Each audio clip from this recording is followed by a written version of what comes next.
Hey, I just want to put it out there that this video is going to be covering some very, very heavy themes that will be listed on screen now.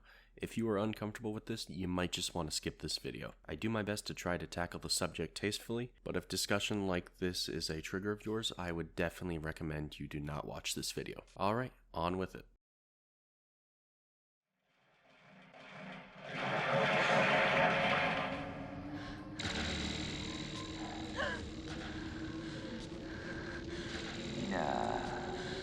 What game do you want to play next? Ooh, sounds like fun.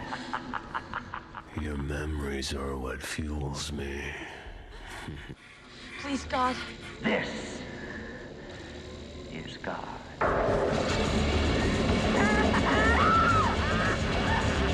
Now why don't you just fucking die? This is just a dream. Fred Krueger, Mom. Fred Krueger. Watch this. Have you ever had a movie that just stuck with you for life? Like, your life as you know it would not be where it is now without whatever hour and a half it takes to sit down and watch something. For me, that movie is Wes Craven's A Nightmare on Elm Street. Picture this. I was a kid, probably 8 or 9, when I first saw this movie. My parents, for whatever reason, had a collection of every movie in the series, from the original up to Wes Craven's New Nightmare. On top of this, they also had Freddy vs. Jason, which was Robert Englund's last performance as Freddy Krueger. So, naturally, being about the age of a jug of milk, it only made sense for me to watch the first Nightmare movie, and then subsequently be terrified of Freddy Krueger. And I mean, this went on for a while. I have distinct memories of being told by my parents that it was just a movie and that he wasn't real. On top of that, I also have memories of my dad joking about him being real later, and that certainly didn't help. However many bedsheets were soaked after that are on you, Dad, if you're watching. Regardless, I bring this up because I wanted to emphasize how important the Nightmare series is to me personally. It's not necessarily my favorite series, but I still have a soft spot for it. And it's probably the first series I think of when I tell people they should watch horror movies. Recently, I also saw the remake from 2010, and when I tell you I have some incredibly mixed feelings on this film, I mean my feelings are like M&Ms and raisins mixed with cashews and weird other kinds of nuts. Speaking of nuts, let's talk about these two movies. It's been 14 years since the Nightmare series ended. I think it's high time we reevaluate its final note. Did this movie actually sink the franchise, or is there still a shot at redemption? Let's get started. A Nightmare on Elm Street from 2010 is one of the most interesting horror movie remakes ever, if you ask me. Unlike Friday 2009 or Texas Chainsaw 2003, the purpose was not to bring its main antagonist into a new style, but to instead revert it to the original version of the character from 1984. Freddy Krueger had been flanderized heavily throughout the sequels, getting more and more comedic rather than scary with each entry, until Freddy's Dead became something more akin to a dark comedy than a slasher. This sort of lost vision inspired the decision to make the remake as dark and gritty as possible. When Freddy cracks a joke here, it's not to make the audience laugh, but instead to intimidate them, and show that no matter the situation, he's the one with the sadistic power.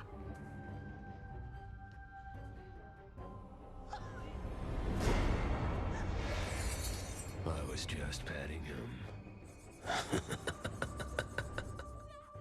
So let's get into some of the behind the scenes. First off, and probably most importantly, is who is playing Freddy Krueger. Throughout every film before this one, Freddy had been played by Robert Englund. Englund's Freddy was expressive, sadistic, and above all else having a good time. You could really feel that he was enjoying himself with just about every waking moment. Pun intended, of course.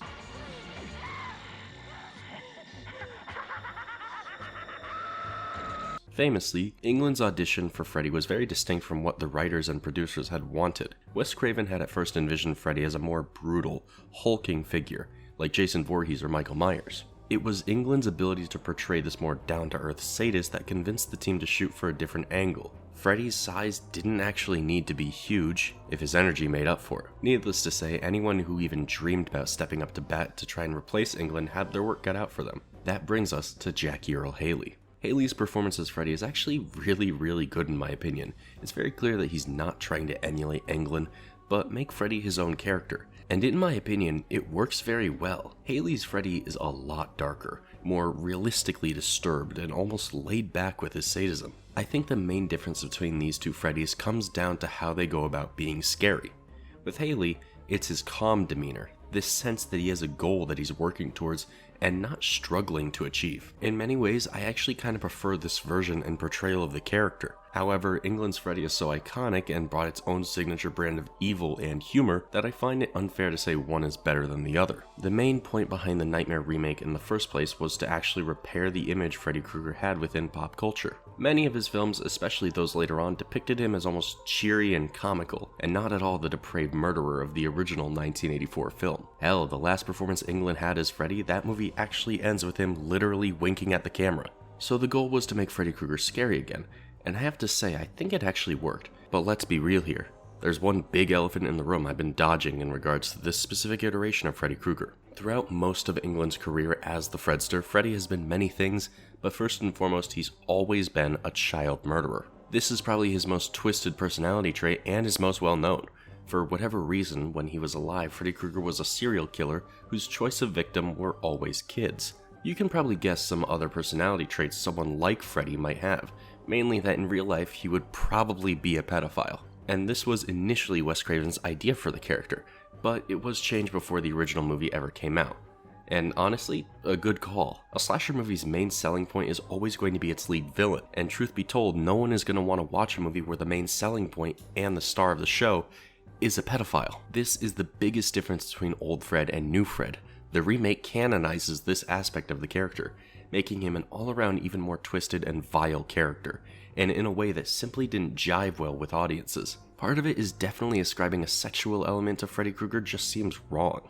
Or at least, to me it feels that way. He's always been a monster, but I just don't see him being that kind of monster. But this one, he absolutely is. Now that we've discussed that, I want to bring up that just because this Freddy is a confirmed pedophile, I don't think that completely subtracts from enjoying this movie. Outside of this plot detail, I genuinely find this Freddy really cool and intimidating. If this hadn't been added, Freddy would just generally feel cooler to watch.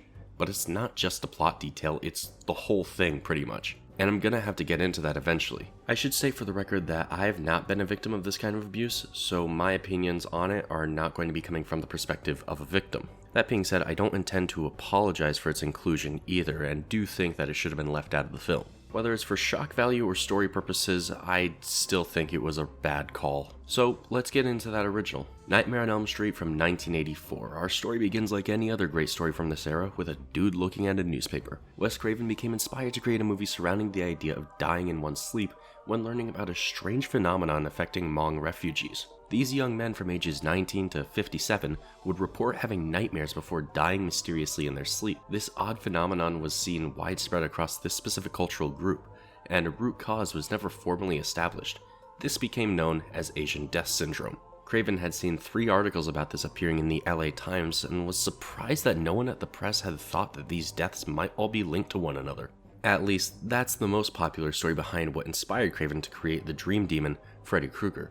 There is, however, another lesser-known story that is not as popular. Craven had several film students under his teachings, and these students created parody horror films, and these were filmed at, wait for it, Elm Street in Potsdam, New York, giving us our setting and title. The actual appearance of Freddy Krueger originates from Wes Craven's personal life, where he recalls being stalked by an elderly man. Apparently, this elderly man kept walking, but his appearance scared Craven enough to turn it into his villain. But even the name Freddy Krueger comes from Craven's childhood. As a kid, Craven had a bully named Fred Krueger. I can't help but feel bad that some guy who may even still be alive today bullied a young Wes Craven, who in turn made his name into one of the most infamous icons of horror ever. Just like what that time traveler did with Mike Myers. But anyway, before the film had entered production, Craven had to pitch it, and ended up going to Walt Disney Productions. However, Disney requested he tone it down to at least a PG-13 rating, which Craven was not about to acquiesce. After also being rejected by Paramount and Universal, A Nightmare on Elm Street finally had a home studio with New Line Cinemas, which at the time was fairly new. Fun fact, when it came to funding A Nightmare on Elm Street, 10% of the total budget ended up coming from one of the producers of the Texas Chainsaw Massacre. But I had a hard time trying to find which one, whether it was Henkel or Hooper. I could find articles claiming this to be true, but none of them ever actually stated which one it was. And it leads me to believe that it may not even be true. I guess it's less of a fun fact and more of a fun, maybe this thing happened, maybe it didn't. Hard to say. Anyway, that leads us to the actual film, which can best be described as a story of vengeance. Freddy Krueger was a child murderer who had been let go due to a mistrial.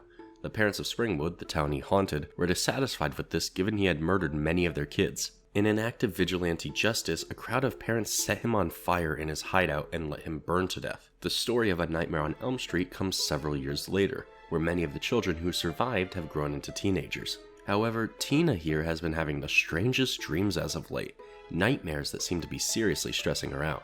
She's not stressed enough to not hang out with Glenn, Nancy, and resident creepy criminal dude Ron, but bedtime is a no-go really. We get formally introduced to Freddy Krueger, who is just the creepiest motherfucker ever, taking pleasure in toying with Tina before pouncing her with his iconic weapon, the knife glove. This weapon came as a sort of necessity, as Craven wanted to avoid the cliche knife that many other slashers were using at that point. The knife glove actually was one of the first ideas Craven had to make up for it, and although a sickle was briefly considered, the imagery of the knife glove ended up winning. It's something I can hardly picture Freddy Krueger without now, and to hear it just sort of came out of Craven's avoidance of the standard kitchen knife, I think colors his legacy with Scream in an even funnier light. Tina ends up being killed by Freddy Krueger, and that means run Ronnie run because you were the last person seen with her when she died. Ron ends up trying to tell Nancy about how Tina was killed in her sleep before he's captured by police. That night, Nancy ends up dreaming about Ron and actually watches him die in his cell, killed by the same mysterious killer that got Tina. Nancy and her boyfriend Glenn now have to be extremely careful not to fall asleep, but even further they need to find out who the hell this guy actually is. A close call with Freddy leads Nancy to pull his hat into the real world, where they discover his name, Fred Krueger. After confronting her mother about it, Nancy is told that Fred Krueger was a serial killer who targeted children in Springwood. However, during his trial, it's discovered that the search warrant used to arrest Krueger was not signed correctly, leading him to actually be set free. In retaliation to this obvious miscarriage of justice, the Springwood parents kill Freddy themselves by setting the building he was in on fire. This is why he appears with such a burnt appearance, as his skin basically melted into his flesh. In the remake, this appearance was actually made more realistic, and Freddy much more closely resembles actual burn victims, rather than, pizza. Nancy and Glenn prepare to face Freddy with a new plan. Nancy will bring Freddy into the real world once Glenn wakes her up. Instead, stupid-ass Glenn falls asleep, leading Freddy to pull him into his own bed and be turned into a blood geyser. Alone and trapped in her own dream, Nancy faces Freddy once more and realizes his weakness.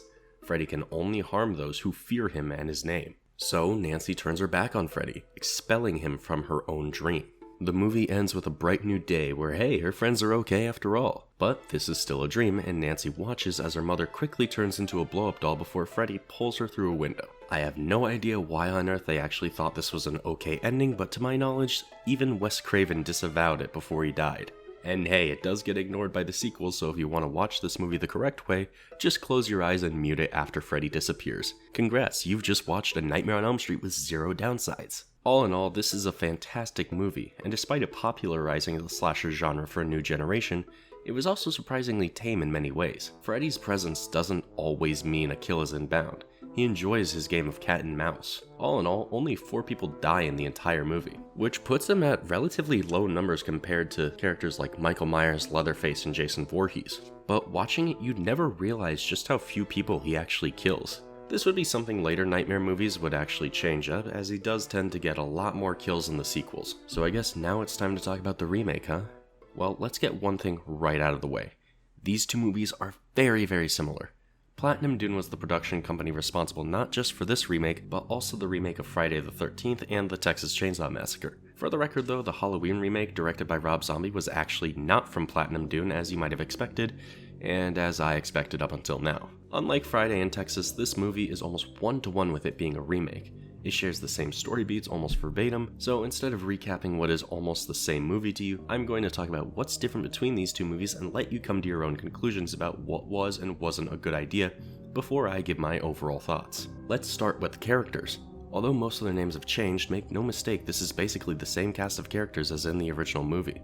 Tina became Chris, Ron became Jesse, and Glenn became Quentin, sort of. But the movie doesn't actually start with any of those characters, instead starting with Dean. Dean is new to this movie and his death is used as a cold open, introducing us to how nightmares would be portrayed in this film. And see, the unfortunate thing is that this opening is actually really cool. Dean, for the short time we know him, seems like a character who would have been really cool to follow, and his death is incredibly graphic. Freddy Krueger attacks Dean in his sleep and forces him to wrap his hands around Chekhov's steak knife, and then forces him to cut his own throat open with it. This sort of framed suicide angle is pretty much the only time in this movie he does this, and I actually think I would have preferred Freddy stick with it to differentiate himself from the original. OG Freddy was practically spray painting the walls with his name, but this early kill demonstrates a much more stealthy and reclusive Freddy that would have been a cool take had it been consistent. That's something I felt a lot when watching this movie. Freddy as a character could have been cooler if they had committed to certain ideas, but they're ultimately tossed by the ending. Chris ends up noticing at Dean's funeral that a picture of her and him together as kids exists, something she finds strange since she didn't meet him until way later in life, or at least that's what she thought. It's here that Chris starts being tormented by Freddy Krueger. Although her ex-boyfriend Jesse brushes the idea of a dream demon off at first, Nancy ends up giving Chris some support over what would otherwise be a crazy idea. Jesse does end up comforting Chris, however, and decides to stay with her when she's afraid of going to sleep alone. One of the big problems of this movie is that at this point it feels like it's committed to Chris being the main character. Nancy has been in it, but she's been relegated to bit pieces in previous scenes. Same with Quentin. Although Chris is definitely the Tina of this movie, we spend so much time with her I wouldn't blame you if you thought she was the final girl. Instead, Chris is killed in her sleep beside Jesse, who then goes to confirm Nancy's fears about Freddy. He's then arrested and tossed in jail, where he just tries to stay awake. This isn't gonna work, is it? Nope, Jesse fulfills his Ron role and dies in jail, with the added bit of dark humor coming from the cellmate pleading that he didn't do it. Just a really funny touch to this horrific scene. Then there's Quentin, and Quentin is probably the most unique and original character in the movie, but that's not really saying a whole lot. To put it simply, Quentin has like one more character trait than any of the others, and it's his patience and ability to take him and keep going. He's incredibly dedicated, especially to the safety of Nancy, and doesn't like to take shit from people who would probably never believe him about Freddy Krueger. He also gets the shit knocked out of him all the time in this movie. That is to say, he has more personality than Glenn, but he's not been played by Johnny Depp, so unfortunately, you might not have heard of his actor Kyle Gallner. I was actually very happy to learn that his career is still going. He was in Smile in 2022 in another lead role, and will be in Smile 2 when that releases. Unfortunately, the least recognizable character is our lead, Nancy Thompson. Rather than the Nancy we know from the first and third films, who took a strong lead against Freddy, this Nancy is a shrewish artist and that's basically it. There's something of a romance between her and Quentin going on, but it's really only plot important in the sense that it gives Quentin a reason to care about Nancy living. That might sound dark, but given how little the characters seem to care about their classmates dying, it would not surprise me if Quentin felt the same about Nancy, unless he wanted her romantically. But something important to the original movie that kind of really pisses me off about this one is the complete axing of Nancy's father, Donald. In the original, Donald was the person combative towards the belief of Freddy Krueger's return, and seemed to be one of the head people involved with his death. But in this remake, he's nowhere to be seen. I would actually say that his character sort of gets chopped up and remixed into Quentin's dad, played by Clancy Brown, probably best known for selling his employee for 62 cents. Personally speaking, I really don't like this change for as much as I love Clancy Brown, but whatever, I'd call this the first real part of the original movie that didn't need any changing. Nightmare's original cast was never the greatest in horror and could have been further fleshed out. For what it's worth, I think this movie succeeds in that regard with the exception of Nancy, but cutting out Donald Thompson in favor of this new character's dad is, well, I mean, it takes away something important for Nancy, and that's her weakness. She wants to keep her family safe on top of herself. Nancy's dad is never even brought up in this film. Aside from our survivors, let's look at our main killer. What are the major differences between Freddy and Freddy? Well, to put it simply, this version of the character is a lot more realistically evil as opposed to the bad for badness sake take Robert Englund's character had. This Freddy is motivated by a desire for power over his victims, as if to prove that even though he's dead, he's still strong enough to prey on them. Robert Englund's version of the character definitely ended up leaning this direction further down the line, but in the first outing this character had, he was operating on what seemed like a strict revenge plot. And for a while in the movie, especially in the last 20 minutes, that seems like the direction that this Freddy could have gone. A good way into the film, Nancy discovers that she and many other children who went to Badham Preschool have been preyed upon by the gardener who worked there, Fred Krueger. According to Nancy's mom, Fred bounced before they could ever actually catch him. But as revealed in Quentin's dream, that's not true. Quentin discovers that their parents had actually bound together and chased Fred into a warehouse, which they set on fire with him inside. Freddy burnt alive in here, giving him the backstory needed to become the Dream Demon. Quentin's interpretation of this dream ends up being that Freddy may have been innocent of the crimes he was accused of. I have to say, I much prefer this idea to the truth the film goes for. Because yes, Freddy Krueger in the final act of this film is confirmed to be a pedophile when Quentin finds pictures of Nancy from when she was a child stashed away in Freddy's old hiding spot. However, I want to spotlight how cool it would have been if they had gone with this angle for Freddy. A big reason people didn't like this remake was because it seems so strange to tie Freddy Krueger as a character into pedophilia. It's a heavy topic and usually steered away from because it's an issue that a lot of real people face, and it's not something that just goes away. Seeing it in this movie portrayed in this way, I can imagine it comes off as super insensitive. However, I like the idea of Freddy being innocent of the crimes for which he was killed. It makes Freddy as a character more about something rather than just him being a pedo for shock value. It makes him about mob violence, about wrongful persecution, and the flaws in vigilante justice. As it stands, this Freddy isn't really about anything other than being Freddy Krueger, but scary, and a pedophile. That's my stand on what the biggest flaw in this character is. But then, was the original Freddy Krueger really about anything in the first place? I would say Robert Englund's Freddy was initially about the depravity that gets ignored in day-to-day life and its consequences. He's about paranoia, belief, and stranger danger. A key part of Freddy's power in the original comes from the fear and belief that he has power over you. Turning your back on Freddy is literally the strongest move you have against him. In this movie, the strongest move is actually a paper guillotine blade. All that being said, this movie does something so incredibly right that I'm upset it has to happen here. Microsleeps. Microsleeps are a real thing that happens to people after extended periods of not sleeping. Basically, sometimes your brain just short circuits and resets itself with a little nap while you're awake. This is something that realistically, if it was affecting the kids in a nightmare movie, they would be totally fucked. And it happens here. As Quentin and Nancy get ready to face Freddy in the dream world, they both experience microsleeps where Freddy very briefly mixes with their reality in the waking world. It's such a cool use of Freddy's abilities, and it's something I wish was done in a nightmare movie that people actually liked.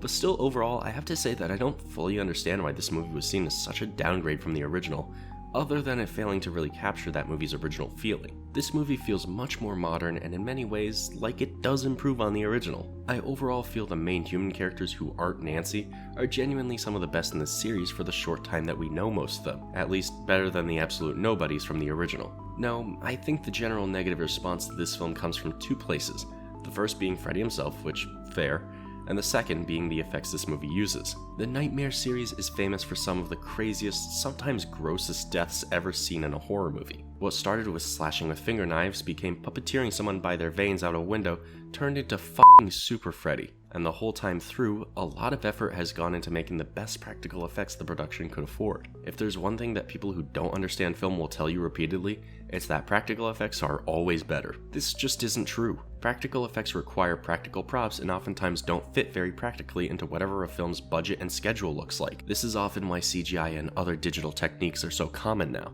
They keep a film looking pretty while keeping it under budget. Ideally, anyway.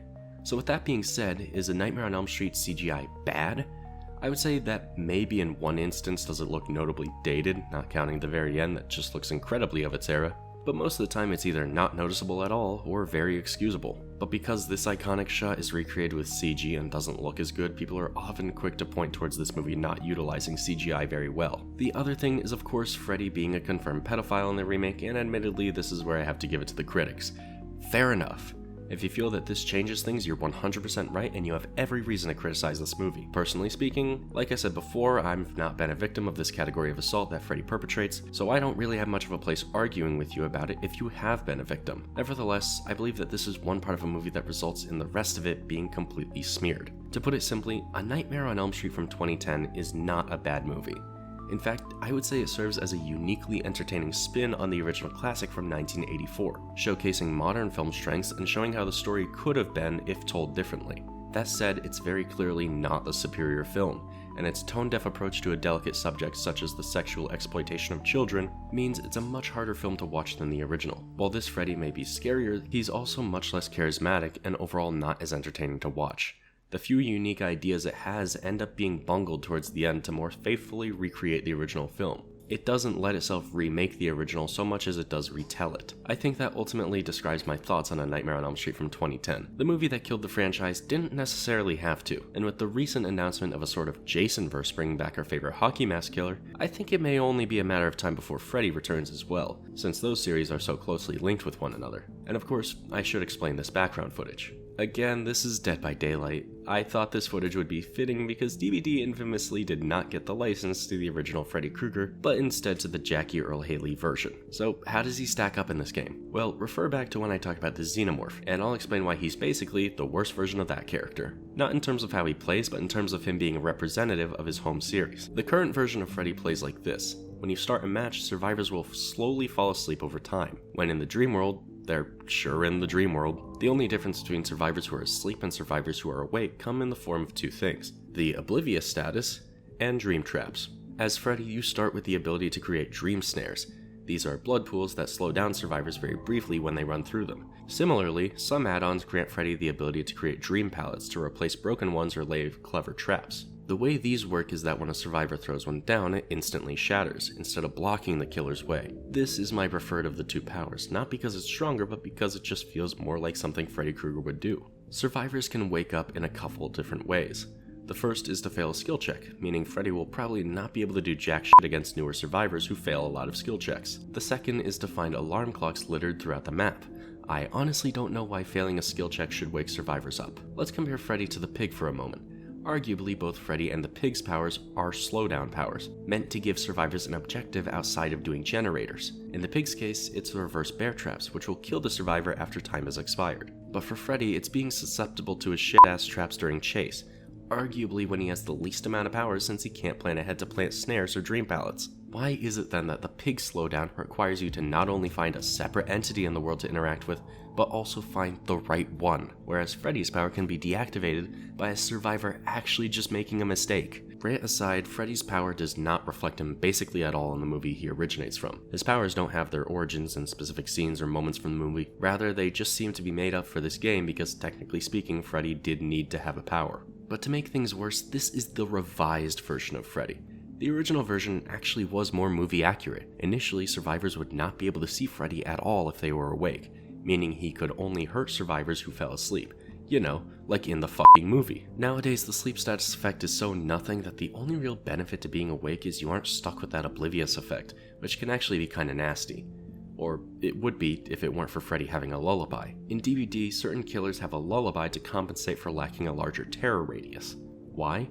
I don't know. For Freddy though, it actually kinda makes sense, as the lullaby the girls sing in A Nightmare on Elm Street does indicate his presence, and being able to hide things like your red stain means you really can get the drop on survivors if you play it right. All in all, Freddy is a very weak killer in Dead by Daylight, whose aesthetics, aside from the snippy fingers, hardly represent who he's meant to be as a character. And did I mention the survivor is Quentin? Yeah, not Nancy. For some reason it was Quentin, and he's just okay. Doesn't really look like the actor either, so I'm just gonna guess that they couldn't get the license for his face. And did you know this? Since Dead by Daylight is the only media to ever actually continue the remake story, it's technically the only sequel to that movie, which in my mind is close enough for it to be canon. Which means there is a non-0% chance that Jackie Earle Haley's Freddy once met the Xenomorph, which I think immediately makes him the superior Freddy. I don't make the rules, I just love to enforce them. And with that, we're done with A Nightmare on Elm Street.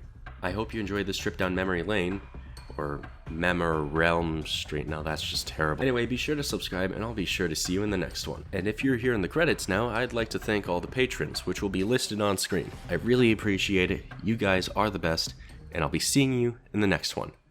Peace.